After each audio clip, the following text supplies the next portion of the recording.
Bharat Gunny with Urban Asian.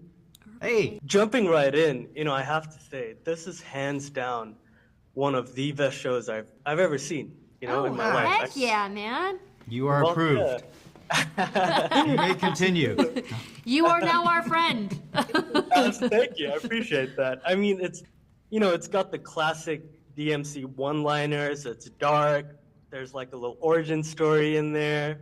And then also a big part of it, in my opinion, was the music. I mean, you've got Limp Bizkit, you got Rage Against the Machine, you got Papa Roach in there, you got Evanescence, Crazy Town, Green Day. This first question is for Adi. What inspired you to acquire the rights for this show? And then also, did you make a conscious effort to get these songs in there, these classic songs, which I know that the sync licenses were probably not cheap? Absolutely. No, we'll start with the music piece. Absolutely. I mean, that was part of the vision. I mean, like, literally, they were baked into the script. So, right at the outset, music is just such a big part of the Devil May Cry franchise, the Devil May Cry experience.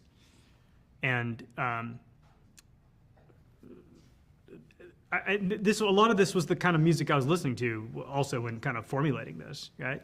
So, kind of a huge thank you to Netflix for allowing that music to happen.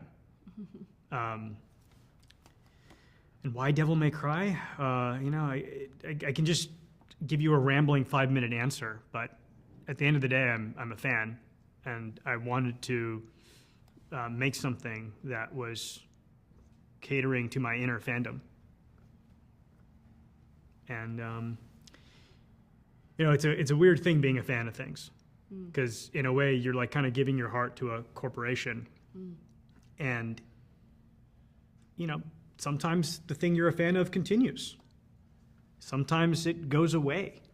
Sometimes they just die. They just stop making more of it, and sometimes it gets taken over and goes in a direction you just don't like.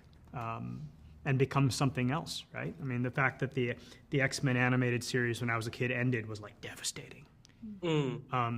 So it was cool to be in a position where I was like, I like this thing, I love this thing, I really love this thing.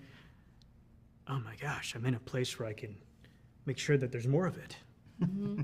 Absolutely. Yeah. I spent the last week rewatching the original anime, and I absolutely loved that. But this version focuses solely on the storylines of Dante, Mary, and the White Rabbit as well, right? Well, you don't get this without 20 plus years, worth of Devil May Cry media, right? So I don't look at anything as like better or worse or anything like that. It's not the lens. It's like I'm eternally grateful to the 24 years of Devil May Cry media that existed. Everyone who touched this franchise before I showed up made an imprint, made an impression. And I got to, use hindsight to look at all of it and alchemize it to create this show. I think it's so wonderful to like keep it alive. And especially to keep it alive by someone that is such a massive fan of the world anyways. And like you said, there's so much to pull from.